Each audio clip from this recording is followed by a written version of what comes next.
ආයුබෝවන් සුබ දහවලක්. ඔබ මෙතන සිට එක්වන්නේ ජාතික රූපවාහිනී දිවා පුවත් විකාශය සමගින් මම සංජීවනී නාමලගේ සුපුරුදු ලෙස පළමු අවධානය ප්‍රවෘත්ති ශීර්ෂ පාඨ වෙත. කොරෝනා එන්නත ලබාගෙන ඇති සියලු දෙනාට දෙවැනි එන්නත් මාත්‍රාව ලබා ගැනීමේ කිසිදු ගැටලුවක් ඇති නොවන බව රජය පවසයි. එක්සත් ජාතීන්ගේ මානව හිමිකම් කොමිසම පදනමකින් තොරව ශ්‍රී ලංකාවේ ආභ්‍යන්තර කටයුතු වලට මැදිහත් වීමට දරන උත්සාහය තරයේ ප්‍රතික්ෂේප කරන බව විදේශ ඇමති කියයි. දීර්ඝ කාලීන ජනතා ගැටලු වලට ප්‍රධානතම විසඳුම විධිමත් සංවර්ධනයේ බව ජනාධිපතිතුමා කියා සිටියි.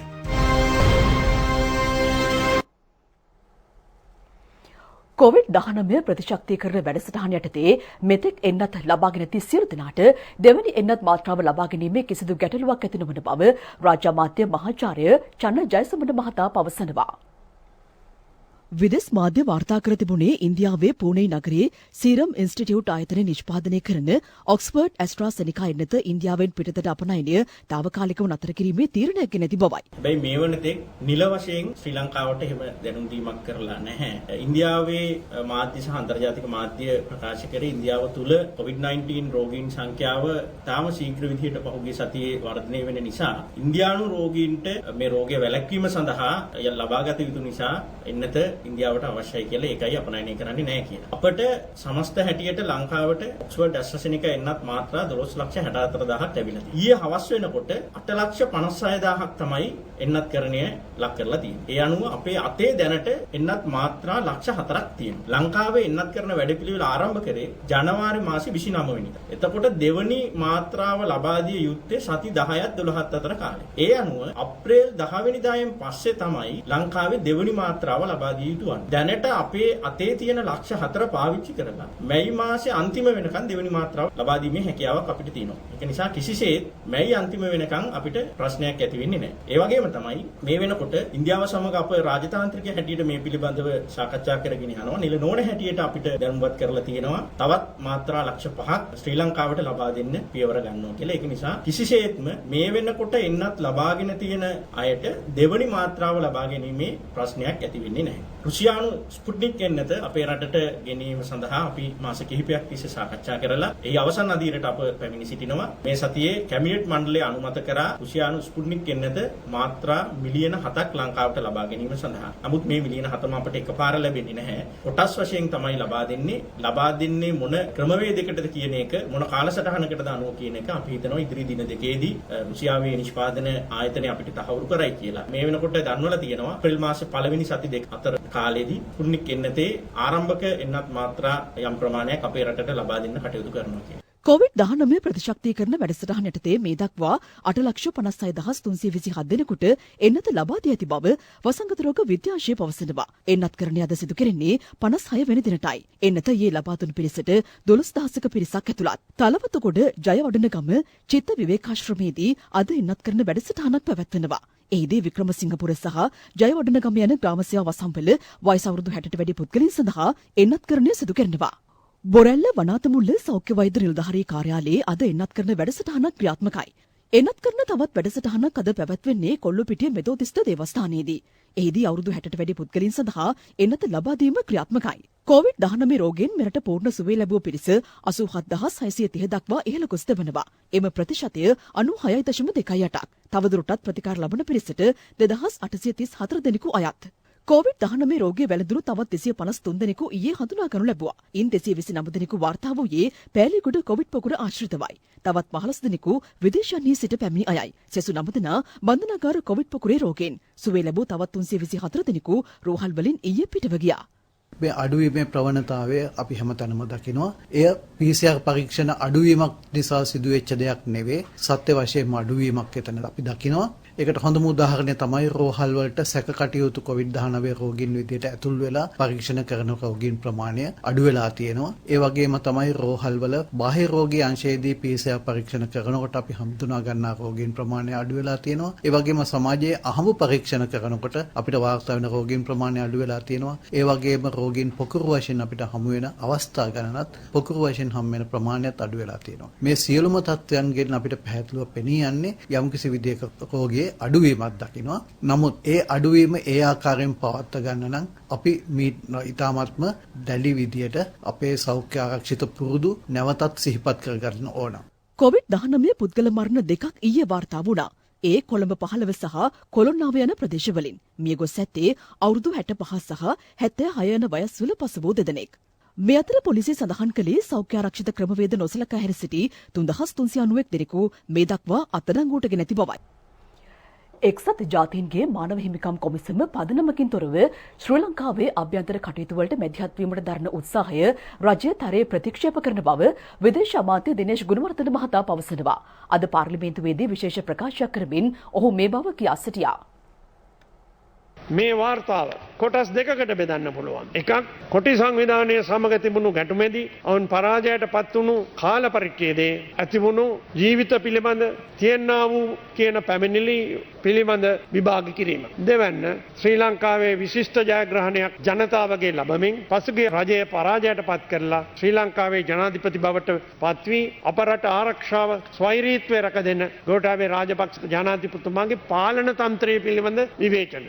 රටක අභ්‍යන්තරයේ ගැන මානව අයිතිවාසිකම් කොමිසමකට කරුණු වාර්තා කරන්න හෝ කියන්න පිළිවෙල නෙමෙයි. ඒක සතුටු වෙන්න විරුද්ධ පක්ෂයේ කරුණු කියන්න ඇති. යමයා මුදවිය ඒ ගැන කියපු කරුණු දැන් වාර්තාවේ පිටුවල සඳහන් වීමෙන් පෙනෙනවා මේවා කොයිතරම් දුරට ඒකාබද්ධව සිදු වී තිබෙනවද කියලා ජනාධිපතිතුමාගේ රජය හා රට අස්ථාවර කිරීම සඳහා රටක අභ්‍යන්තරයේ පරිපාලනයේ අපි ලේකම්වරු පත් කරන ව්‍යවස්ථාව අනුව පාර්ලිමේන්තුව ආණ්ඩු ක්‍රම ව්‍යවස්ථාව අනුව තමයි සංශෝධන ඉදිරිපත් කරන්නේ ආණ්ඩු ක්‍රමයට. ආණ්ඩු ක්‍රම ව්‍යවස්ථාව අනුව ඉදිරිපත් කරන සංශෝධන පාර්ලිමේන්තුවක් සම්මත කිරීමෙන් ඒවා ක්‍රියාත්මක කරනවා. ඒවා අභ්‍යන්තර ප්‍රශ්න රටවල් වල රටේ සෞඛ්‍ය තත්ත්වය ආරක්ෂා කර දීමට රජය ගත්ත පියවරවල් ගැන තොරතුරු නොදැන වාර්තා කරනවා. පළාත් සභා ඡන්දේ තියාගන්න බැරි වී තිබෙන හේතුව දන්නේ නැතුව ඒක වාර්තා කරනවා. ඉතින් මේ වගේ පදනම් රහිතව ශ්‍රී ලංකාවේ අභ්‍යන්තරයට ඇඟිලි ගැසීමට දරන උත්සාහය අපි ප්‍රතික්ෂේප කරනවා. ඒ කරන්නම වරමක් මානව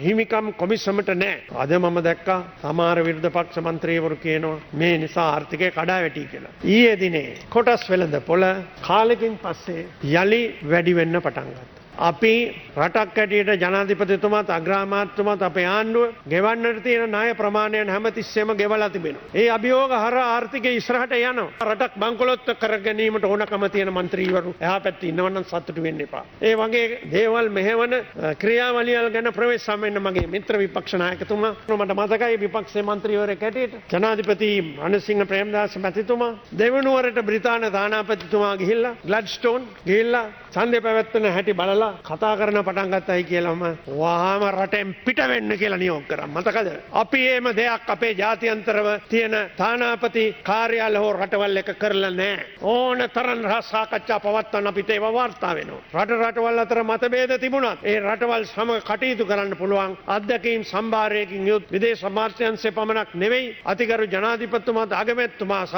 අපේ ආණ්ඩුව ඒ පිළිබඳ වගකීමෙන් අපේ මිත්‍රත්වය ආරක්ෂා කරගෙන කටයුතු කරන අතර දේශපාලන ස්ථාවර බවත් ආර්ථික ස්ථාවර බවත් රටේ ජනයාගේ මානව අයිතිවාසිකම් වල ප්‍රගතිය ඇති කිරීම සඳහා කැපවීමෙන් කටයුතු කරන බව සඳහන් කරමින් දීර්ඝ කාලීනව ජනතාව පීඩාවට පත් කරන ගැටලුවලට ප්‍රධානතම විසඳුම විධිමත් සංවර්ධනය බව ජනාධිපති ගෝඨාභය රාජපක්ෂ මැතිතුමා පවසනවා. එතුමා පෙන්වා දෙන්නේ ඊට අවශ්‍ය ප්‍රතිපත්ති රාමුව සහ වැඩපිළිවෙල රජය ඉදිරිපත් කර ඇති බවයි. ජනාධිපතිතුමා මේ පිළිබඳ අදහස් පළ කළේ නුගේගොඩ වැලිපාක් උද්‍යානයේ ඊයේ සවස පැවති ශ්‍රී ලංකා පොදුජන පෙරමුණේ අනුබද්ධ සංවිධාන නියෝජිත හමුවේදී. ගම සමග පිළිසඳර වැඩසටහන ක්‍රියාත්මක කරනු ලැබ ඇත්තේ ජනතා ගැටලු හඳුනා ගනිමින් ඊට විසඳුම් ලබා දීමටයි. ප්‍රතිපත්ති හා වැඩපිළිවෙලක් නොමැති පිරිස් අද ඊට පහර ගසමින් සිටින බව ජනාධිපතිතුමා පවසනවා. කොමන බාධක පැවතියද ජනතාව වෙනුවෙන් ගෙනියන වැඩපිළිවෙල අඩපර නොකරන බව අවධාරණය කළ ජනාධිපතිතුමා බොරු ප්‍රචාරවලින් ජනතාව මුලා කිරීමට ඉඩ දිය නොහැකි බව කියා සිටියා. ගත වූ මාස 16ක කාල සීමාවේ රටේ පැහැදිලි ප්‍රතිපත්තිමය වෙනසක් සිදුව තිබෙනවා. පසුගිය ජනාධිපතිවරණයේදී ජනතාව අපේක්ෂා කළ වෙනස එයයි. පාස්කු ප්‍රහාරයේ එල්ල වූයේ ජාතික ආරක්ෂාව දුර්වල වීම නිසායි. ඒ පිළිබඳ සොයා බැලීමට පැවති රජය පත් කළ කොමිෂන් සභාවට පිළිතුරු බැඳීමට සිදුව ඇත්තේ වත්මන් රජයටයි. MCC ගෙවිසුම සහ නැගෙනහිර පර්යන්තයේ බදුදීම ගෙවිසුම්ගත වූයේද පැවති රජයේ සමය බව පෙන්වා දෙන ජනාධිපතිතුමා ඒ පිළිබඳ මතු වූ අර්බුදකාරී තත්වයට මුහුණ දීමට සිදු වූයේ වත්මන් රජයට බවද කියා සිටියා. ගස් කැපීමට හෝ පරිසරය විනාශ කිරීමට රජය කිසිවෙකුටත් අවසර දී නැහැ. රටේ විශාල වන විනාශයක් සිදුවන බවට විපක්ෂය බොරු ප්‍රචාර ගෙනියමින් සිටිනවා. වන විනාශයක් සිදුවන්නේ නම් ඒ පිළිබඳව සොයා බලා කඩිනමින් පියවර ගැනීමට දිස්ත්‍රික් ලේකම්වරුන්ට තමා උපදෙස් ලබා දී ඇති බව ජනාධිපතිතුමා මෙම හමුවේදී සඳහන් කළා. ශ්‍රී ලංකා පොදුජන පෙරමුණේ සභාපති අමාත්‍ය මහාචාර්ය ජී.එල්. පීරිස්, මහලේකම් සාගරකාරී වසම්, ජාතික සංවිධායක බැසිල් රාජපක්ෂ යන මහතුරුන් හා තවත් ජනතා නියෝජිතයන් ඇතුළු පිරිසක් මේ අවස්ථාවට එක්ව සිටියා.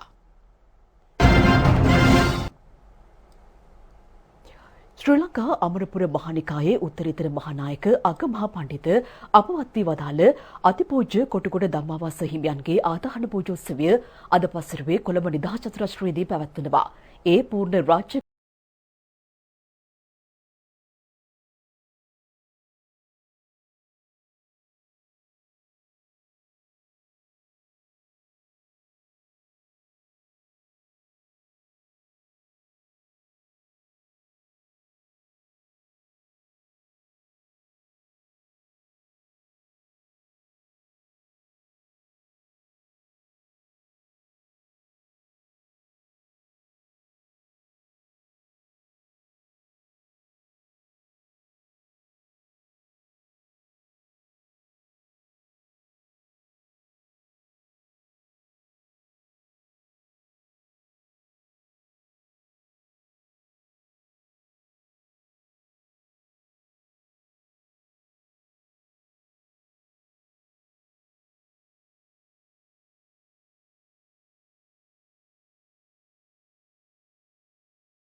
සැල්ද අතවසා තබනවා.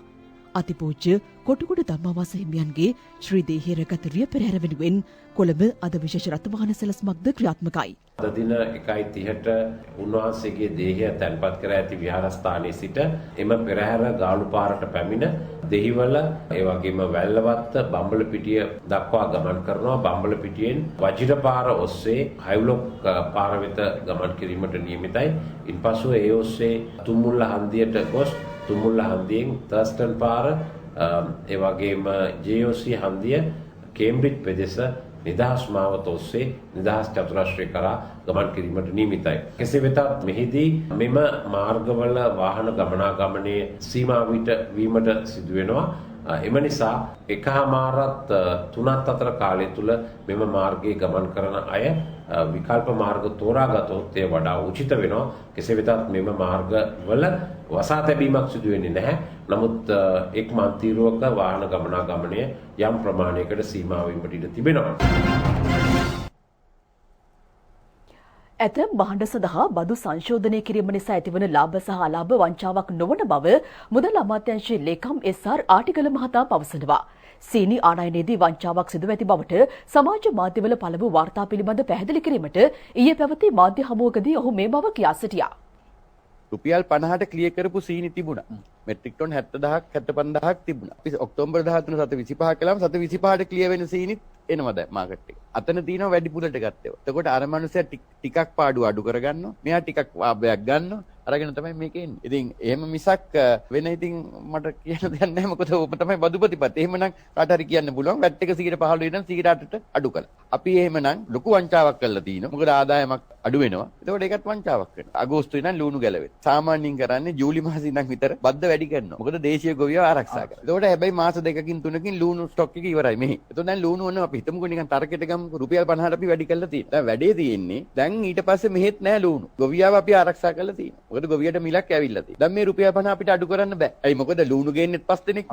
එතකොට ලුණු ගේන්නේ 5 දෙනාටත් ඔන්න අපි උදව් කළා, වංචා කළා, ගැහුවා කියලා කියන්න පුළුවන්. ඉතින් ওই තර්කේ ඒක නෙමෙයි බදුපතිපත්. අද රුපියල් 50කට සීනි කිලෝ එකක් ගන්න හෙට 725 වුණොත් 49.75ක් අපිට එන්නේ නෑ තමයි. අනික ඒ 49.75ම අයිඩියලි පාරිභෝගිකයට ගියා නම් හොඳයි. නමුත් මේ මාකට්ස් වල එහෙම වෙන්නේ නැහැ. ඒවා ක්‍රමානුකූලව තමයි ගිහිල්ලා තියෙන්නේ. ඉතින් මේ එක මිනිස්සෙක් ගැන නමක් තමයි කියන්නේ. නමුත් 6 දෙනෙක් 7 දෙනෙක්ම දැන් උදාහරණයක් ඇටියට නොවැම්බර් මාසේ මම බැලුවා මෙට්‍රික් ටන් 48000ක් ගෙනහල්ලා තියෙනවා සී. ඔය කියන ආයතන එකක්වත් ගෙනහල්ලා නැහැ. ඊළඟට දෙසැම්බර් මාසේ ආයි මෙට්‍රික් ටන් 50000ක් විතර ගෙනහල්ලා තියෙනවා. මේ ආයතනේ 20000ක් ගෙනහල්ලා තියෙනවා. හැබැයි ඊටු 30000 ගෙනාවු මිනිස්සුත් තියෙනවා. එක්කොටම ලාභයක් එනවා. ඒ ලාභේ 725ට ක්ලියර් කළා 112ට 15ට දෙනකොට වැඩිපුර ලාභයක් එනවා වෙනදට වැඩි.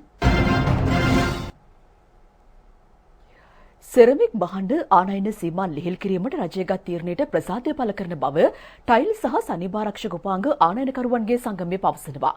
ඊයේ කොළඹ පැවති මාධ්‍ය හමුවකදී ඔවුන් මේ බව කියා සිටියා. ටයිල් සහ සනීපාරක්ෂක උපකරණ දේශීය අවශ්‍යතාවයෙන් 50%කට වැඩි ප්‍රමාණයක් සපයනු ලබන්නේ ආනයනය මගින්. එම භාණ්ඩ ආනයනයේ සීමා කර වසරකට වැඩි කාලයක් ගත වී තිබෙනවා. එම නිසා කර්මාන්තය නිරත ලක්ෂයකගේ පමණ රැකියාවලට බාධා එල්ල වී ඇති බවයි සංගමය පවසන්නේ. රජය ඊයේ ගත් තීරණයත් සමග තම කර්මාන්තයේ නැවත යථා තත්ත්වයට පත්වනු ඇති බවට ඔවුන් විශ්වාසය පළ කරනවා.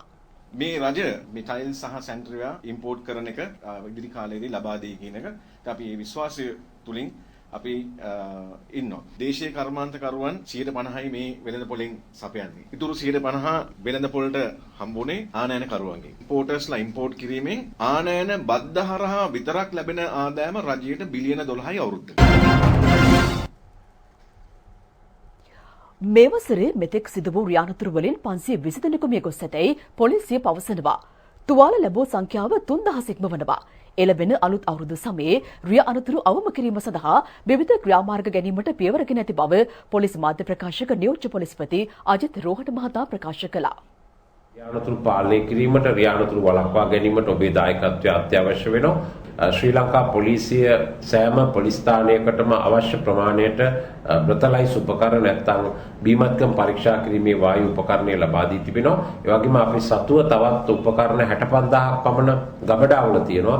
ඉදිරියේදී ඒවත් බෙදා හැරීමට කටයුතු කරනවා. සිංහල අලුත් අවුරුද්ද නිමිත්තෙන් අඛණ්ඩ මෙහෙයුම් ක්‍රියාත්මක කිරීමට බලාපොරොත්තු වෙනවා රථ වාහන සම්බන්ධයෙන්. මීට අමතරව විශේෂයෙන්ම ලබන අප්‍රේල් 1 වෙනිදා සිට ඉදිරියට බස් රථවල ඒ වගේම වෙනත් පොදු ප්‍රවාහන සේවාවල සිවිල් ඇඳුමින් සැරසුණු පොලිස් නිලධාරීන් යෙදවීමට බලාපොරොත්තු වෙනවා. මාර්ග නීති උල්ලංඝනය කරමින් බීමත්ව අධික වේගයෙන් අපරීක්ෂාකාරීව රිය පදවන්නට එපා. අප්‍රේල් මාසය අවුරුද්දේ වැඩිම අනතුරු සිදුවන මාසයක් හැටියට හඳුන්වන්නට පුළුවන්. මේ නිසා ඔබ රියානතුරක වින්දිතෙක් මරණකරුවෙක් බවට පත් වෙන්නට එපා. විරාමයකින් අනතුරුව තවත් පුවත් බලාපොරොත්තු. සෞභාග්‍ය දැක්ම යථාර්ථවත් කිරීමට ජනමාධ්‍ය අමාත්‍යාංශය සියලු අමාත්‍යාංශයන්හි කටයුතු සඳහා ශක්තිමත් පාලමක් ලෙස ක්‍රියා කරන බව අමාත්‍ය ආචාර්ය කෙහෙලි රඹුක්වැල්ල මහතා පවසනවා. රජයේ ප්‍රවෘත්ති දෙපාර්තමේන්තුවේ ඊයේ පැවති උත්සවයකදී ඔහු ඒ පිළිබඳ අදහස් පළ කළා. රජයේ ප්‍රවෘත්ති දෙපාර්තමේන්තුව විසින් සංස්කරණය කරනු ලබන දෙසතිය පුවත් සංග්‍රහව මෙරට පාසල් සහ පිරිවෙන සඳහා බෙදා හැරීමේ වැඩපිළිවෙල ආරම්භ කිරීමේ නිල උත්සවය ඊයේ ප්‍රවෘත්ති දෙපාර්තමේන්තු ශ්‍රවණාගාරයේදී පැවැත්වුණා. ඒ ජනමාධ්‍ය අමාත්‍ය ආචාර්ය කෙහෙලි රඹුක්වැල්ල, අධ්‍යාපන අමාත්‍ය මහාචාර්ය ජී.එල්. පීරිස් සහ රාජ්‍ය අමාත්‍ය විජිත බේරුගොඩ යන මහතුරුන්ගේ ප්‍රධානත්වයෙන් වැඩසටහනේ මූලික අධීර යටතේ පාසල් 2200කට සහ පිරිවෙන් 300ක් සඳහා දෙසතිය සංග්‍රහව බෙදා හැරීමට නියමිතයි. ප්‍රවෘත්ති දෙපාර්තමේන්තුවේ වැඩ බලන අධ්‍යක්ෂ ජෙනරාල් රුවන් සත්කුමාර, තැපැල්පති රංජිත් ආරියරත්න යන මහතුරුන් ඇතුළු පිරිසක් මේ අවස්ථාවට එක්ව සිටියා. මාධ්‍ය අමාත්‍යාංශ ලෙස සෑම අමාත්‍යාංශයන් එක්කම බන්ධ වෙලා සහයෝගයෙන් කටයුතු කරනවා. මාධ්‍ය අමාත්‍යාංශය අපි කියනවා පාලමක් වගේ තමයි මේ රටේ වැඩපිළිවෙළවල් වලට. මොකද රටේ ඉතාමත්ම සම්බන්ධීකරණ එකින් එකට සම්බන්ධ වෙන වැඩපිළිවෙලක් අපිට මේ අමාත්‍යාංශ හරහා කරන්න. ඒකේ එක ප්‍රතිඵලයක් තමයි මේ දසතිය සංග්‍රහය. දසතිය සංග්‍රහව සංග්‍රහයක්ම නෙමෙයි. ඒ සංග්‍රහය හරහා ඇති වෙන ඵල ප්‍රයෝජනවත් අදහස ඉතා වැදගත් වෙනවා. අපි විෂයන් ඉගැන්වුවාට අන්තිමේදී අපි চিරාත් කාලයක් මේ රටේ රැකගත් සාර ධර්ම පිළ. ඒ දරුවාට අවබෝධයක් නැතිනම්. ඒතකොට ඒ දරුවා රෝබෝ එකක් වෙනවා. ඒක නෙමෙයි අංග සම්පූර්ණ අධ්‍යාපන පද්ධතියක අර මොනවන් දරුවා පාසලට යනකොට කොහොමද ජීවිතයට මුහුණ දෙන්නේ? ජීවිතයේ අභියෝග අද බොහොම සංකීර්ණයි, ව්‍යාකූලයි. අන්න ඒ පසුබිම තුල මේ දෙසතිය කියන සංගරාව මම දකින හැටියට අතිශයින් කාලුයි. ඒකේ අන්තර්ගත වෙනවා ප්‍රායෝගික උපදෙස්. කොහොමද මේ තත්වයන්ට මුහුණ දෙන්නේ? මේ අභියෝග කොහොමද ජයග්‍රහණය කරන්න පුළුවන් වන්නේ? සරල විදිය. ඒ දරුවාගේ මනසට ආකර්ෂණයක් ඇති මේ අදහස් ඉදිරිපත් කිරීම සම්බන්ධයෙන් දෙසතිය කියන සංගරාව මම දකිනවා අද අපේ සමාජයේ ලොකු රුකුලක් ශක්තියක් කියලා. දෙසතිය සංගරාව අවුරුදු 43ක් තිස්සේ සමාජයට විවිධ විෂයන් පිළිබඳව දැනුම ලබා දෙන සංගරාවක් විදිහට කවුරු දැන හැඳින ගත්ත සංගරාව. ඉතින් අපේ රටේ පාසල් 10000ක් පමණ තියෙනවා. පිරිවෙන් 800 ගාණක් තියෙනවා. දැනුම වෙනස් වෙනවා ඉතා ඉක්මනින්. වෙනස් වෙන ඒ සමාජ ආර්ථික මේ සියලුම දැනුම දරුවන්ට අවශ්‍යයි. ඒ තුල දෙසතිය සංගරාව මං හිතන විශාල කාර්යභාරයක් කරනවා. තවත් දේශීය පුවත් කිහිපයක් ලොහුඩින්. නාවලපිටිය දුම්රිය ස්ථානයේදී ඊයේ රාත්‍රී මගී ප්‍රවාහන දුම්රියක් සහ භාණ්ඩ ප්‍රවාහන දුම්රියක් එකිනෙක ගැටීමේ අවදානමකට ලක්වීමේ සිද්ධිය පිළිබඳ විමර්ශනයක් ආරම්භ කර තිබෙනවා. නාවලපිටිය දුම්රිය ස්ථානාධිපතිවරයා සහ එම අවස්ථාවේ සේවයේ යෙදී සිටි සංඥාකරු තාවකාලික වැඩ තහනමකට ලක් කිරීමට පියවරගත් බවයි නාවලපිටිය දුම්රිය ප්‍රවාහන අධිකාරීවරයා පවසන්නේ. දිවයින වටා වෙරළ තීරයේ පිරිසිදුව තබා ගැනීමේ අරමුණින් සමුද්‍රීය පරිසර ආරක්ෂණ අධිකාරිය තිරසර වෙරළ නමින් පවිත්‍රතා වැඩසටහනක් ආරම්භ කර තිබෙනවා. එය මීකමුව සාරුකුව වෙරළ තීරයේදී පසුගියදා පැවැත්වුණා. එම වැඩසටහන නම් කර තිබුණේ සයුර රකින්න රැල්ල ලෙසයි. මෙම වෙරළ තීරයෙන් එක් රැස් කෙරුණු අපද්‍රව්‍ය කිලෝ 770ක් තිරසර අයුරින් බැහැර කරලීම සඳහා වත්තල ප්‍රාදේශීය සභාවට බාර දීම සිදු කෙරුණා. වෙරළ පවිත්‍රතා වැඩසටහනට ඩයලොග් ආසියාටා PLC සමාගමෙන් සහ ශ්‍රී ලංකා රග්බි ආයතනයේ අනුග්‍රහය හිමි වුණා. වවුනියාව දිස්ත්‍රික්කයේ මාර්ග කිලෝමීටර් 271ක් ප්‍රතිසංස්කරණය කිරීමේ අයිරෝඩ් ව්‍යාපෘතිය පසුගියදා ආරම්භ කෙරුණා. ඒ අවසර 5කින් අවසන් කරන අතර ව්‍යාපෘතිය සඳහා වැය කරන මුදල රුපියල් කෝටි 1294ක්. ප්‍රතිපාදන සපයන්නේ ආසියානු සංවර්ධන බැංකුවයි. පොළොන්නරුව දිස්ත්‍රික්කයේ ජනතාවගේ ඉඩම් ගැටලු කඩිනමින් විසඳීම සඳහා බිම්සවිය නව ප්‍රාදේශීය කාර්යාලයක් පොළොන්නරුව නවනගරයේ ප්‍රදේශයේදී ඊයේ විවෘත කෙරුණා. ඒ රාජ්‍ය අමාත්‍ය රොෂාන් රණසිංහ මහතාගේ ප්‍රධානත්වයෙන් පාර්ලිමේන්තු මන්ත්‍රී අමරකීර්ති අතුකෝරළ මහතා ඇතුළු පිරිසක්ද මේ අවස්ථාවට එක්ව සිටියා. දසවැනි වරට සංවිධානය කෙරුණු 2020 ඊ ස්වාභිමානී ජාතික සම්මානෝළෙල පසුගියදා කොළඹදී පැවැත්වුණා. එය සංවිධානය කරන ලද්දේ ශ්‍රී ලංකා තොරතුරු හා sannivedana තාක්ෂණ නියෝජිත ආයතනය විසින්. සමාජ සුභසිද්ධිය සඳහා බලපෑමක් කළ හැකි නවෝත්පාදකයන් 62 දෙනෙකු මෙහිදී ඇගයීමට ලක් කෙරුණා. ජනාධිපති ජ්‍යෙෂ්ඨ උපදේශක ලලිත් වීරතුංග මහතාගේ ප්‍රධානත්වයෙන් පැවති සම්මාන ප්‍රදානෝත්සවයට ශ්‍රී ලංකා තොරතුරු හා sannivedana තාක්ෂණ නියෝජිත ආයතනයේ සභාපති මහාචාර්ය ලලිත් ගම්ගේ මහතා ඇතුළු පිරිසක් එක්ව සිටියා. මෙරට මෙන්ම ලෝකවාසී ජනතාවට සෙත්පතා ආශිර්වාද පිරිත් සජ්ජායනාවක් ජනමාධ්‍ය අමාත්‍යාංශයේදී ඊයේ පැවැත්වුණා. පින්කම සංවිධානය කළේ අමාත්‍යාංශයේ ඇසිදිසි ක්‍රිකට් ක්‍රීඩා සමාජය සහ කාර්ය මණ්ඩලය එක්වයි.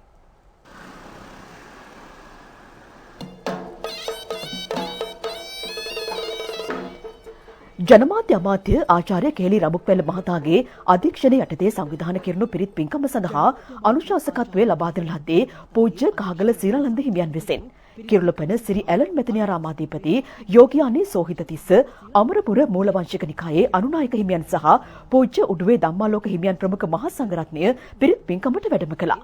ජනමාධ්‍ය අමාත්‍යාංශයේ ලේකම් ජගත් පී විජේවීර මහතා සහ අමාත්‍යාංශයේ අනුබද්ධ ආයතනවල ප්‍රධානීන් සහ අධ්‍යක්ෂ මණ්ඩලයේ ප්‍රමුඛ කාර්ය මණ්ඩලයේද මීට සහභාගී වුණා. පිරිත් පින්කමෙන් අනතුරුව අද උදේ සංඝගත දක්ෂිනාවක් පිරිනැමුණා. ඒ සමගින් අප දිවා පොතිකාශයෙන් සමගන්නවා. පසුර 1:55 සිට යලිත් පැයෙන් පේ පොතිකාශය බලාපොරොත්තු වන්න. ආයුබෝවන්.